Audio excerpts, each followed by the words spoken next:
Hallelujah. प्रभु आपकी स्तुति हो। मेरे माता पिता के समान मेरे बड़े लोगों, मेरे प्रिय भाई बहनों, मेरे मित्रों, कृपया करके सब लोग इसे ध्यान से सुनिए। आपका अनमोल समय आपके जीवन के उपयोग के लिए, आपके जीवन में सुधार के लिए 10 मिनट बिताइए। जो जहाँ खड़ा है वहीं खड़े होकर ध्यान से इसे सुनिए और मन लगाकर पढ़िए। आदि में वचन था और वचन परमेश्वर के साथ था और वचन परमेश्वर था। यही आदि में परमेश्वर के साथ था। सब कुछ उसी के द्वारा उत्पन्न हुआ और जो कुछ उत्पन्न हुआ है उसमें से कोई भी वस्तु उसके बिना उत्पन्न न हुई। उसमें जीवन था और वह जीवन मनुष्य की ज्योति थी। प्रियो, यीशु मसीहा सभी का प्रभु है। वह बहुत ही अच्छा और सच्चा ईश्वर है, अनुग्रहकारी और प्रेमी परमेश्वर है। वह सर्वशक्तिमान ईश्वर है। यीशु मसीहा जगत का उद्धार करता है। यीशु मसीहा कृपा करने वाला ईश्वर है। वह महान प्रभु है। क्या है प्रभु यीशु मसीहा की महानता? वह इस सृष्टि के, जिसमें भूमि, आकाश और समंदर को बनाने वाला सृष्टि करता है। इतना ही नहीं, तुम्हें, मुझे और हम सबको जन्माने वाला भी वही है। प्रियो, यीशु मसीहा सृष्टि पर के सारे पेड़ पौधे, पशु पक्षी समेत जीव जंतु सभी को अपनी मुंह के वचन द्वारा उत्पन्न किया, परंतु उसने मनुष्य को उनके जैसा मुंह के वचन द्वारा नहीं बनाया, बल्कि स्वयं अपने हाथों से मिट्टी लेकर अपनी इच्छा के अनुसार मनुष्य को प्रेम कर अपने स्वारूप्य में मनुष्य का निर्माण किया है। उस मिट्टी के निर्माण में प्रभु ने अपनी जीवात्मा को फूंका और वह जी उठा। तभी से हमारा हृदय प्रभु का मंदिर बन गया। प्रभु हमारे मन के मंदिर में बसते हैं। यह सत्य है। प्रियो, हमारा हृदय प्रभु का मंदिर है, तभी हम जी रहे हैं। इतना ही नहीं भाइयों, जब कभी भी हमारे मन में बुरे काम करने की लालसा उत्पन्न होती है तो उसे हमारी अंतरात्मा उसे करने नहीं देती। उसी को हम पवित्र आत्मा कहते हैं। लेकिन तुमने अपने मन को बिगाड़ा है, अपने मन को खराब किया है। जो तुम्हारे अंदर प्रभु का मंदिर है उसे तुमने नष्ट किया है। बुरे कामों से, बुरे आदतों से अपने आप को उसका गुलाम बना दिया है। इस भूमि पर कुछ जानवर पत्ते और घास खाकर जीते हैं। जो जानवर भी नहीं खाते, वैसी तंबाकू को तो राजा खरी कहकर, अंबर कहकर, गुटखा कहकर, पान सुपारी कहकर उस तंबाकू को खा रहा है। किस लिए? सुट्टा कहकर, बीड़ी कहकर, सिगरेट, हुक्का कहकर तंबाकू को खा रहा है। तो क्यों कैंसर और हार्ट अटैक जैसी बीमारियों का शिकार बन रहा है? जैसे कुछ पत्ते और लकड़ी के टुकड़े सड़े हुए फलों का उबाल कर उस उबाले हुए उस विष पदार्थ को शराब कहकर उस रंग के पानी को पी रहा है। हर दिन घर में झगड़ा, बाहर झगड़ा, शराब के नशे में अपने पत्नी को मार रहा है, अपने बच्चों को मार रहा है। नशे में धुत होकर किससे क्या बात कर रहा है, किस किस को गाली दे रहा है, तुझे समझ में नहीं आता। तुम्हें हर कोई शराबी कहकर पुकार रहा है। क्या तुम्हें शर्म नहीं आती? तो परमेश्वर के दिए हुए ज्ञान और बुद्धि को भूलकर इस भ्रम में जी रहा है कि मैं खुश हूँ, मुझे किस चीज की कमी नहीं है। लेकिन तू अपने स्वास्थ्य को खराब करके एक रोगी का जीवन जी रहा है।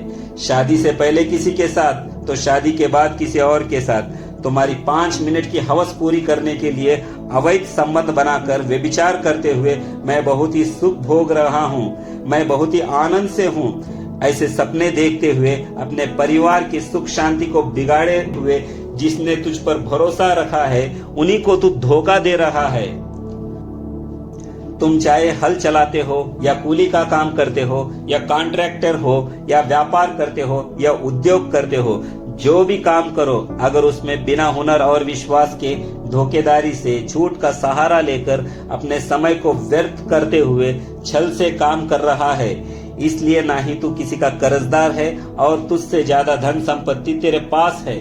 तुम्हारे घर में टीवी होने से, अपने मनमानी से उसमें के धारावाहिक जो तेरे मर्जी में आता है उसे देखकर जैसे वो नकल करते हैं, तू भी अपने घर में और बाहर भी उन्हीं की तरह नकल करता हुआ अपने परिवार को बर्बाद करते हुए आलसी बन रहा है। मेरे पास मोबाइल है कहकर अपने जान पहचान वालों से जो मर्जी में आए वो बात करता है, गाली गलौज करता है। अपने आंखों से मोबाइल में जो अनियंत्रित चित्र दिखाया जाता है, जिसे देखना भी पाप है उसे देखकर आनंद करता है और अपनी आत्मा को अशुद्ध बनाता है। अपने माता पिता या सास ससुर, अपनी पत्नी, पति या बच्चों की जिम्मेदारियों को लापरवाह कर रहा है। मुझे खाने के लिए खाना, पहनने के लिए कपड़ा और खर्च करने के लिए मेरे पास रुपए है सोचकर मटके में, जुए में, शराब में, क्रिकेट के बेटिंग में और भी कई बिगाड़ने वाले खेलों से इनके आदत में पड़कर अपने भविष्य को अपने ही हाथों से बिगाड़ रहा है।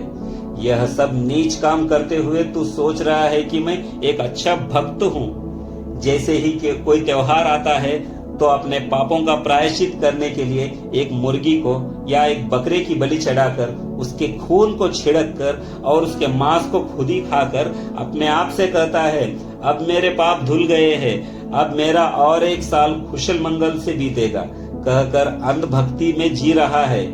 यह सब देखकर परमेश्वर ने तेरे और मेरे बारे में सोचा और कहा, मनुष्य पूरी रीति से बिगड़ चुका है।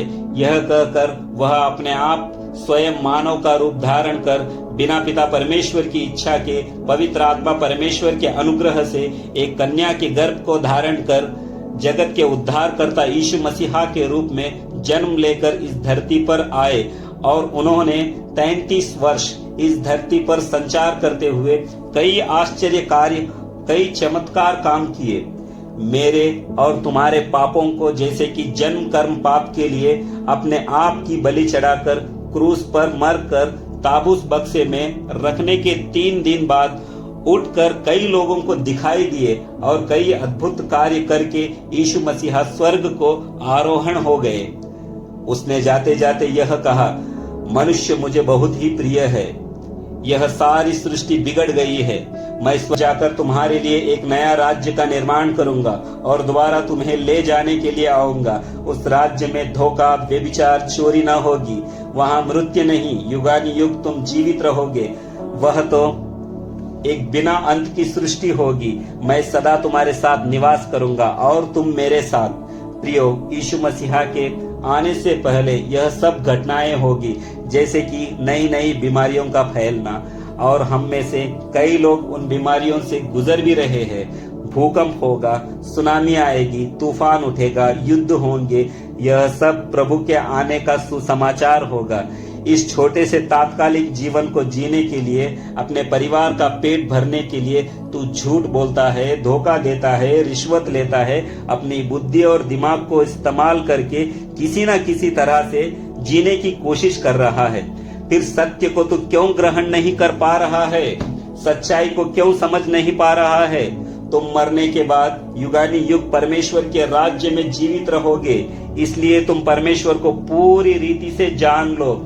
एक बात तो सत्य है कि तुम्हारे मरने के बाद तुम्हारे माता पिता, तुम्हारे भाई बहन, तुम्हारे बीवी, बच्चे, तुमसे प्रेम करने वाली तुम्हारी बिटिया, तुम्हारा बेटा, तुम्हारे मित्र, तुम्हारे रिश्तेदार, कोई तुम्हारे साथ नहीं आएगा। तुमने जो धन संपत्ति कमाई है, ना ही वो तुम्हारे साथ, तुम्हारा नाम, तुम्हारी शान या तुम्हारा सोना चांदी कुछ भी तुम्हारे साथ नहीं आएगा।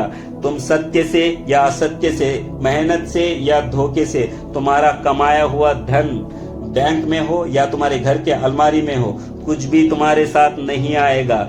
इतना ही नहीं, तुम्हारे जेब में 24 घंटे जो मोबाइल है वह भी तुम्हारे साथ नहीं आएगा। सभी को छोड़कर तुम्हें अकेले ही जाना होगा।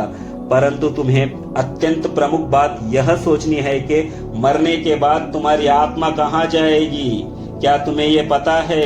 सभी समझते हैं कि मैंने तो बहुत ही अच्छे काम किए हैं, मैंने गरीबों की मदद की है, अन्नदान किया है, कपड़ा दान किया है, बहुत ही पुण्य का काम किया हूँ। इस भ्रम में रहकर सोचता होगा कि मैं मरने के बाद स्वर्ग में ही जाऊंगा, लेकिन यह झूठ है। तुम्हें इसे स्वीकार करना होगा, क्योंकि पवित्र शास्त्र में पवित्र आत्मा के वचन द्वारा यह दर्शाया गया है कि तुम प्रभु यीशु मसीहा को परमेश्वर मानकर उस पर विश्वास करके अपने मन को फेर कर बपतिस्मा लेने पर ही तुम्हारा उद्धार होगा। जो उस पर विश्वास नहीं करते वह दंड के योग्य ठहर चुके। समय पूरा होने पर है, प्रभु का राज्य निकट है। अपने मन को फेर कर सुसमाचार पर विश्वास कीजिए, ऐसा प्रभु यीशु मसीहा ने कहा है। यीशु मसीहा ने खुले शब्दों में कहा है, मैं ही सत्य हूँ, मैं ही मार्ग हूँ और मैं ही जीवन हूँ। मेरे अलावा पिता परमेश्वर के पास कोई नहीं जा सकता। इतना ही नहीं, प्रभु कहते हैं तुम सारी सृष्टि के कोने कोने तक पहुंचकर यह सुसमाचार सुनाओ। इसलिए आज हम आपके बीच, आपके गांव में आकर आपके पास यह सुसमाचार सुना रहे हैं। आप भी प्रभु को जानिए। तुम किन बुरी आदतों के गुलाम बने हो, उसमें से तुम्हें केवल यीशु मसीह ही छुड़ा सकता है और आशीष देगा तुम्हें। यह सब तुम्हें बताने से मुझे कुछ लाभ नहीं। मैं क्यों तुम्हें यह बातें बता रहा हूँ? मैं भी कभी यीशु मसीहा को जानने से पहले इसी तरह पाप की जिंदगी जीता था, परंतु अब जब प्रभु यीशु मसीहा को जानकर मैं बहुत ही सुख शांति से जी रहा हूँ। मुझे जो ये शांति का जीवन मिला है, आपको भी मिले और आप भी प्रभु को जाने और नरक में जाने से बचकर स्वर्ग में प्रवेश करें। मैंने जो प्रभु को माना है, ना ही मेरा नाम बदला है, ना ही मेरा धर्म बदला है, ना ही मेरी जात बदली है और ना ही मेरा गोत्र बदला है, केवल मेरा मन ही बदला है। मैंने किसी धर्म को नहीं चुना। यीशु को मानना धर्म परिवर्तन करना नहीं, ना ही जात को बदलना है, यह तो जीवन को बदलना है। तुम केवल अपना मन फिराओ, प्रभु तुम्हारे जीवन को सुधारेगा और तुम्हें स्वर्ग का वारिस बनाएगा। यही सत्य है, तुम इसे मानो या ना मानो। हमारे जीवन में कई भागदौड़, कई बाधाएं, हम बयां नहीं कर सकते अपना अपमान। कोई कर्ज में है तो कोई अस्वस्थ है, कई लोगों पर जादू टोना, कई लोगों को बुरी आत्मा द्वारा सताया जाना, यह सब शैतान है। ऐसे परेशानियों में झुलझे है। कहीं ऐसा तो नहीं कि इस समाज में शर्म के मारे अपना सिर झुकाकर जी रहा है? शायद तुम अपनी परेशानी को किसी को न बताकर और ना ही तुम्हें पता है कि क्या करे, शायद अपने आप को अकेला महसूस कर रहा हो। तुम बस अपने पूर्ण मन से प्रभु यीशु पर विश्वास करो, वह तुम्हें फिर से सिर उठाकर चलने की शक्ति देगा। तुम्हें कहीं जाने की जरूरत नहीं, तुम केवल विश्वास करो, उसके अद्भुत कार्य को अपनी आंखों से देखोगे। अभी भी परमेश्वर इंसान को बहुत प्रेम कर रहा है, तुमसे भी वह बहुत प्रेम कर रहा है। परमेश्वर बहुत ही अच्छा है। जब तुम प्रभु यीशु मसीहा से बात करोगे, वह सुनेगा और जवाब देगा। तुम यीशु मसीहा के नाम में जो भी मांगो, वो अपने महिमा के कारण तुम्हें देगा। तुम्हें अगर विश्वास न हो तो अभी प्रयत्न करके देखो, तुम्हें ही सच्चाई का पता चल जाएगा कि यीशु मसीहा बात करने वाला परमेश्वर है। तुम अपने कमरे में जाकर एकांत में बैठकर यह कहो, हे यीशु मसीहा, तू जिंदा खुदा है। मैंने माना है, मैंने सुना है कि तू इंसानों से बात करता है। मुझसे बात कर प्रभु, मेरी यह समस्या है। यह कहकर तो अपनी समस्या प्रभु को सुना। वह तुम्हारी विनती सुनकर जवाब देने वाला ईश्वर है। तब तुम्हें परमेश्वर की आवाज सुनाई देगी। तुम्हें स्वास्थ्य देने वाला परमेश्वर ही है। परमेश्वर से बात करने का मतलब यह नहीं कि तुमने क्या खाया और क्या पिया। इसका मतलब प्रभु तुम्हारी अंतरात्मा से बात करेगा और वह तुम्हें समझ होगा। प्रभु यीशु कहते हैं, हे सब परिश्रम करने वालों और बोझ से दबे लोगों, मेरे पास आओ, मैं तुम्हें विश्राम दूंगा।